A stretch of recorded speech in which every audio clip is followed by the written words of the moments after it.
नमस्कार प्यारे साथी, आप सभी का स्वागत करता हूं बिहार के नंबर 1 यूट्यूब एकेडमी पे। जी हाँ दोस्तों, आप सब कैसे हैं? आशा करता हूं कि आप सब बेहतरीन तरीके से मन लगा करके अच्छे से पढ़ाई कर रहे होंगे, क्योंकि अब पढ़ाई के सिवाय आपके पास कुछ भी नहीं है। जी हाँ दोस्तों, आज मैं Bihar board class 10th geography chapter number 1 Bharat संसाधन एवं उपयोग का अति लघु उत्तरीय प्रश्न को देखने वाला हूँ। जी हाँ दोस्तों, कल मैं देखूंगा दीर्घ उत्तरीय प्रश्न, जो कि काफ़ी महत्वपूर्ण प्रश्न होते हैं। जी हाँ दोस्तों, आज हम वही प्रश्न को देखेंगे जो कई बार पिछले बार 2008 से लेकर के करीब 2025 तक जो भी प्रश्न अति लघु उत्तरीय में पूछा गया है, मैं वो सभी को लेकर के आया हूँ। जी हाँ दोस्तों, आप सब हमारे वीडियो के अंत तक जुड़े रहिएगा और बढ़िया से बैठ जाइए, ताकि हर एक टॉपिक को, हर एक क्वेश्चन को अच्छे से समझने का प्रयास करेंगे। चलिए दोस्तों, देर ना करते हुए हम लोग सीधे अपने क्वेश्चन की ओर बढ़ते हैं।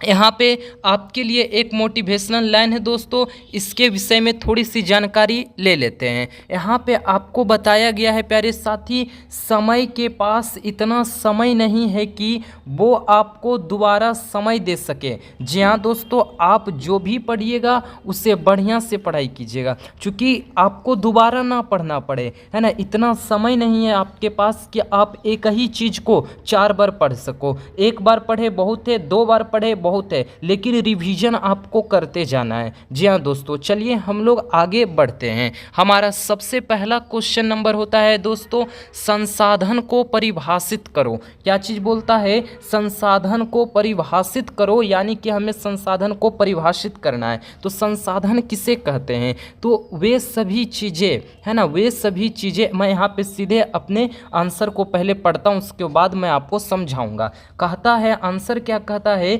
संसार की वे सभी चीज़ों जो मानवीय आवश्यकताओं को पूरा करता है या पूरा करने की क्षमता रखता है, उसे संसाधन कहते हैं। जैसे कहने का मतलब भूमि हो गया, जल हो गया, पंखा हो गया, खनिज हो गया, लवण हो गया, पवन हो गया इत्यादि। यह सब क्या है प्यारे साथी? तो संसाधन है।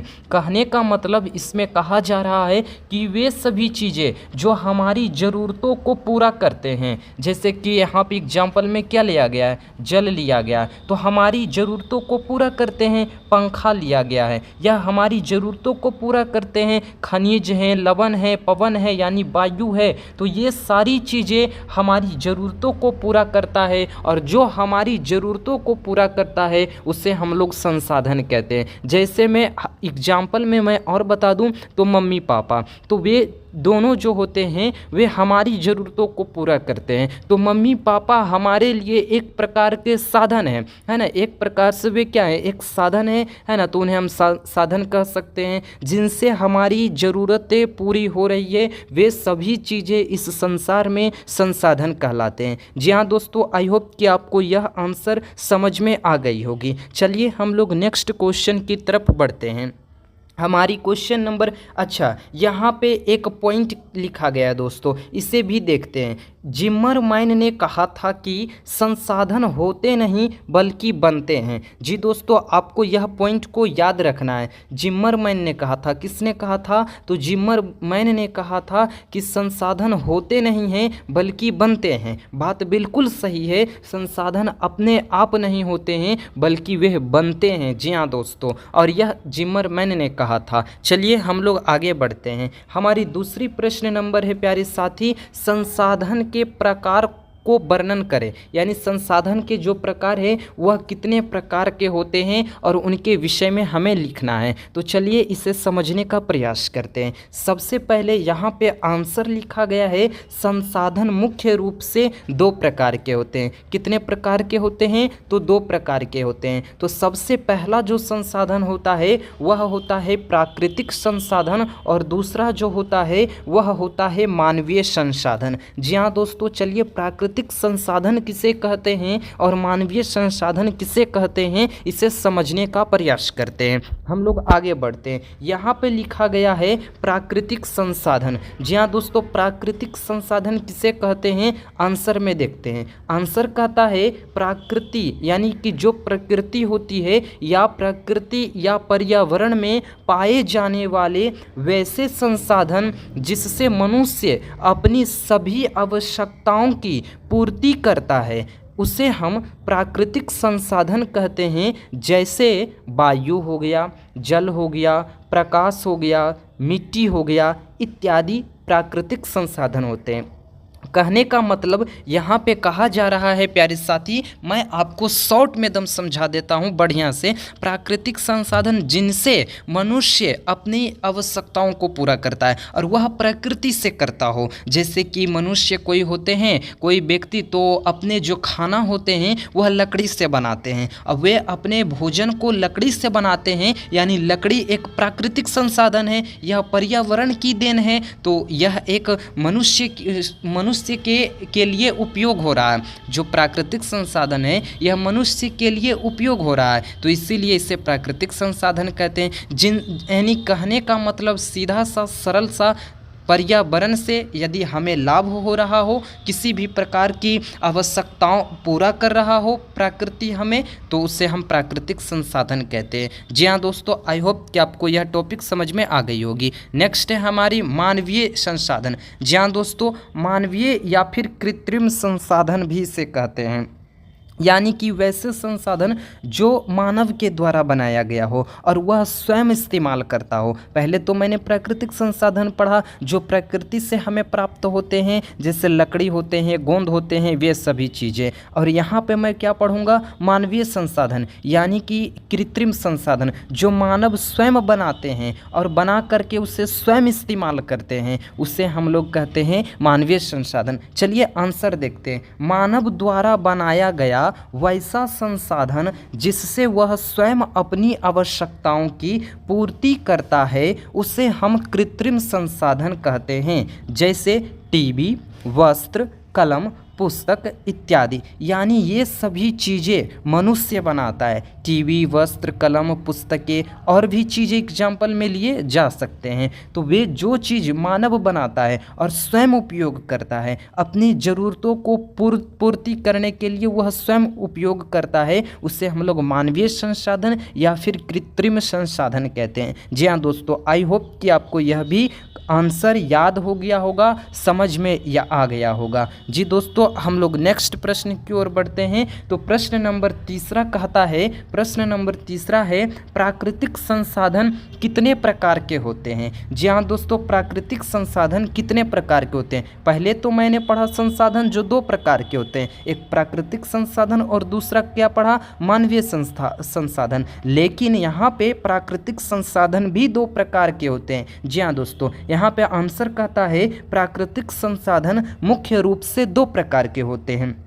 पहला जो दिया गया है नवीकरणीय संसाधन और दूसरा क्या दिया गया है, अनवीकरणीय संसाधन। चलिए दोस्तों, नवीकरणीय संसाधन क्या होते हैं इसे समझेंगे और अनवीकरणीय संसाधन किसे कहते हैं इसे समझते हैं। चलिए हम लोग आगे बढ़ते हैं। यहाँ पे आपका एक टॉपिक दिया गया है नवीकरणीय संसाधन। नवीकरणीय संसाधन किसे कहते हैं, तो पहले हम लोग आंसर को पढ़ेंगे, फिर मैं आपको सिंपल से शॉर्ट में समझा दूंगा। यहाँ पे कहा जा रहा है वैसा प्राकृतिक संसाधन जो कभी भी समाप्त ना हो। जी हाँ दोस्तों, जो कभी भी समाप्त ना हो तथा जिसे हम पुनः प्राप्त कर सकते हैं, उसे नवीकरणीय संसाधन कहते हैं। जैसे वायु, जल, प्रकाश, वन इत्यादि। कहने का मतलब नवीकरणीय संसाधन वैसे संसाधन को कहते हैं जो कभी भी समाप्त ना हो, जिससे हम पुनः प्राप्ति कर सकते हैं,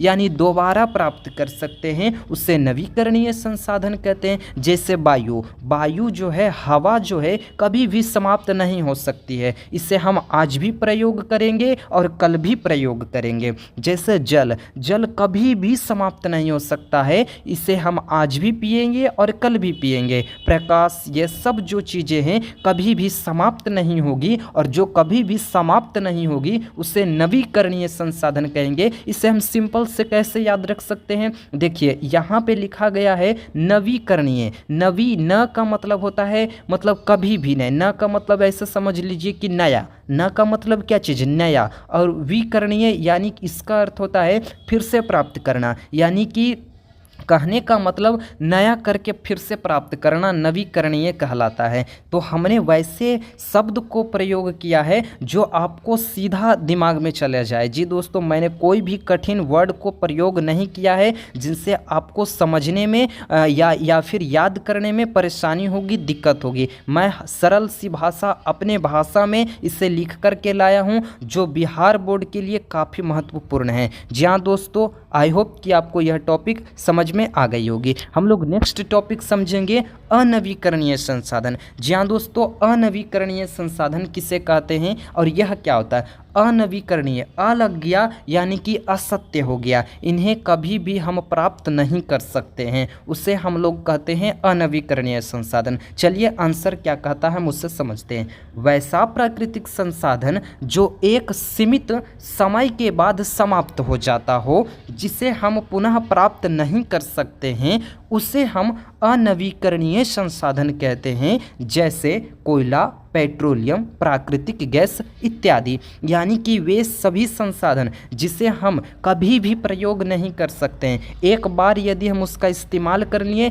तो उसे हम दोबारा नहीं इस्तेमाल कर सकते हैं। जैसे कोयला, कोयला पे खाना बनाएंगे यानी कि उस पर खाना बनाते हैं हम लोग, तो कोयला यदि एक बार जल जाती है तो उससे हम पुनः प्राप्त नहीं कर सकते हैं। और प्यारे साथी, धीरे धीरे कोयला समाप्त होता जा रहा है, अब क्षीण होता जा रहा है। इसीलिए कोयला को, चूँकि कोयला को बनने में काफ़ी लाखों हजारों वर्ष साल लग जाते हैं, करोड़ों वर्ष लग जाते हैं। जी हाँ दोस्तों, पेट्रोलियम को बनने में काफ़ी साल, करोड़ों वर्ष लग जाते हैं। तो ये सभी संसाधन अनवीकरणीय संसाधन होते हैं। आई होप कि आपको यह जो क्वेश्चन है इसका सारा आंसर आपको याद ना करना पड़ेगा, आप सिर्फ इसे समझ जाइए, बस वही है। आप इसे समझ करके याद करें तो बहुत ही बेहतर होगा। चलिए दोस्तों, हम लोग अपनी नेक्स्ट प्रश्न की ओर चलते हैं और प्रश्न नंबर 4 है दोस्तों, प्रथम शिखर सम्मेलन कब, कहाँ और क्यों किया गया था। प्रश्न है, प्रथम शिखर सम्मेलन कब, कहाँ और क्यों किया गया था। तो आंसर कहता है प्रथम शिखर सम्मेलन 14 जून यानी कि 3 तारीख 14 जून 1992 ईस्वी को रियो डी जेनेरो शहर में, है ना, रियो डी जेनेरो शहर में ब्राज़ील में हुआ था। कहाँ, ब्राज़ील में किया गया था, क्योंकि इस सम्मेलन में ग्लोबल वार्मिंग, वन संरक्षण, जैव विविधता कार्यक्रम 21 एवं रियो घोषणा पत्र पर समझौता किए गए थे। जी हाँ दोस्तों, प्रथम शिखर सम्मेलन जो है यह 3 तारीख 14 जून 1992 ईस्वी में हुई थी। कहाँ, तो रियो डी जेनेरो शहर के ब्राज़ील में हुआ था। जी दोस्तों, क्योंकि इस पर कार्यक्रम 21 एवं रियो घोषणा पत्र पर समझौता किया गया था इसमें। जी हाँ दोस्तों, इस सम्मेलन में। नेक्स्ट प्रश्न की ओर बढ़ते हैं दोस्तों। हमारी नेक्स्ट प्रश्न है और 5वीं नंबर प्रश्न है, पर्यावरण से संबंधित महात्मा गांधी के 2 विचार को लिखे। प्रश्न है, महात्मा गांधी के 2 विचार को लिखे और पर्यावरण से संबंधित। तो यहाँ पे लिखा गया है, पर्यावरण से संबंधित महात्मा गांधी के 2 विचार इस प्रकार हैं। सबसे पहला विचार उनका था दोस्तों, पृथ्वी के पास हमारी ज़रूरत के लिए पर्याप्त संसाधन हैं, बहुत संसाधन हैं, लेकिन हमारे लालच के पूर्ति के लिए उनके पास संसाधन नहीं हैं। जी हाँ दोस्तों, इन्होंने सत्य कहा था। हमारे नेक्स्ट प्रश्न है दोस्तों, नेक्स्ट पॉइंट है, 2 पॉइंट कहा गया था लिखने के लिए, मैंने 1 पॉइंट लिखा और दूसरी पॉइंट यहाँ पे कहता है, हमारे पास पेट भरने के लिए बहुत कुछ है लेकिन पेटी भरने के लिए कुछ भी नहीं। यह इन्होंने 2 बात कही थी महात्मा गांधी ने। जी हाँ दोस्तों, आई होप कि आपको यह सभी क्वेश्चनें और सभी आंसरें, है ना, चीज़ें समझ में बेहतरीन तरीके से आ रही होगी। चलिए दोस्तों, हम लोग आगे बढ़ते हैं। हमारा प्रश्न नंबर 6 क्या कहता है, संसाधन संरक्षण की उपयोगिता को लिखे। संसाधन संरक्षण की उपयोगिता क्या है। तो तो यहाँ पे हम लिख सकते हैं संसाधन संरक्षण की उपयोगिता इस प्रकार है। किस प्रकार? तो इस प्रकार हम लोग नीचे पॉइंट वाइज पॉइंट लिख रखा है। यह सामाजिक संपन्नता को प्रदान करता है। संसाधन का यदि हम संरक्षण करते हैं, संरक्षण मतलब बचाव करना, यदि हम बचाते हैं तो यह सामाजिक संपन्नता को प्रदान करता है, यानी इससे जो समाज के लोग होते हैं वह बहुत ही अच्छे रहते हैं, संपन्न होते हैं। जी हाँ दोस्तों, नेक्स्ट पॉइंट है हमारा, यह आर्थिक संपन्नता को प्रदान करता है। जी हाँ दोस्तों, आर्थिक रूप से यह हमें सहायता करता है। और तीसरा, यह सांस्कृतिक संतुलन को भी प्रदान करता है, यानी सांस्कृतिक रूप से भी यह हमें अच्छा रखता है। और चौथा पॉइंट है, यह पर्यावरण की समस्याओं को दूर करता है। बात बिल्कुल सही है दोस्तों कि यह पर्यावरण की समस्याओं को भी दूर करता है, यानी कि यदि हम प्रकृति को बचाव करें, है ना, प्रकृति का संरक्षण करें, तो ज़रूर पर्यावरण की समस्या जो होती है वह सारी चीज़ें दूर हो जाएगी। आई होप कि आपको चीज़ें समझ में आ गई होगी। यदि आप पॉइंट वाइज पॉइंट लिखते हैं तो यदि ये 3 नंबर का है तो आपको फुल में फुल 3 में 3 नंबर दिया जाएगा। यदि आप कुछ इस प्रकार से लिखिएगा पैराग्राफ से, है ना, तो आपको शायद 3 नंबर के जगह पर 2 नंबर दिया जाएगा। जी हाँ दोस्तों, चलिए मैं उससे भी देख लेता हूँ। इस प्रकार से मैं लिख सकता हूँ, या फिर एक प्रकार और है जो मैं आपको दिखा देना चाहता हूँ। आप इस प्रकार से लिख सकते हैं। सब यहाँ पे यदि वो आंसर याद हो जाती है तो ठीक है, और नहीं तो आप इसे याद कर लीजिएगा।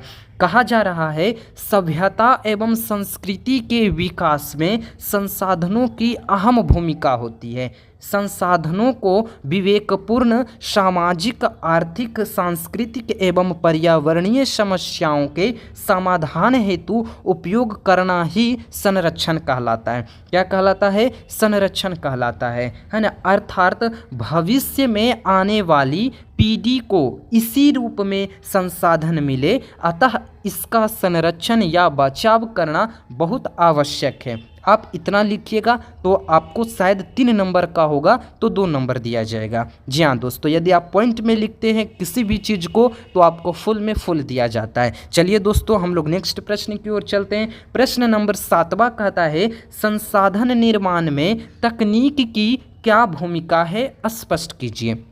है ना, संसाधन निर्माण में तकनीक की क्या भूमिका है, और बहुत ही ज़रूरी भूमिका होनी चाहिए। जी हाँ दोस्तों, चलिए हम लोग देखते हैं। प्राचीन काल से प्रकृति में सभी उपलब्ध सभी वस्तुएं व्यर्थ और बेकार पड़ी हुई थी, किंतु मानव तकनीक और प्रौद्योगिकी के माध्यम से वस्तुओं में गुणात्मक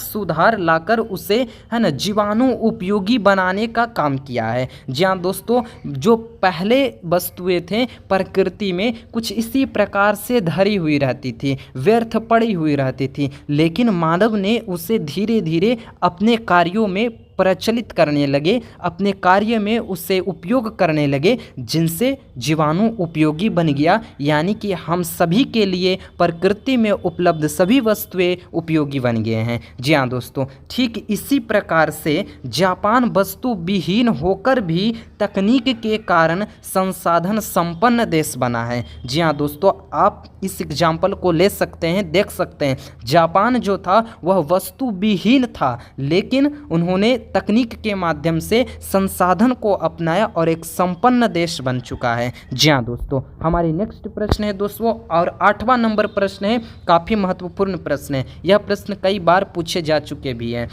आर्थिक अपवर्जक, या फिर आप कह सकते हैं अपवर्जक आर्थिक क्षेत्र से आप क्या समझते हैं?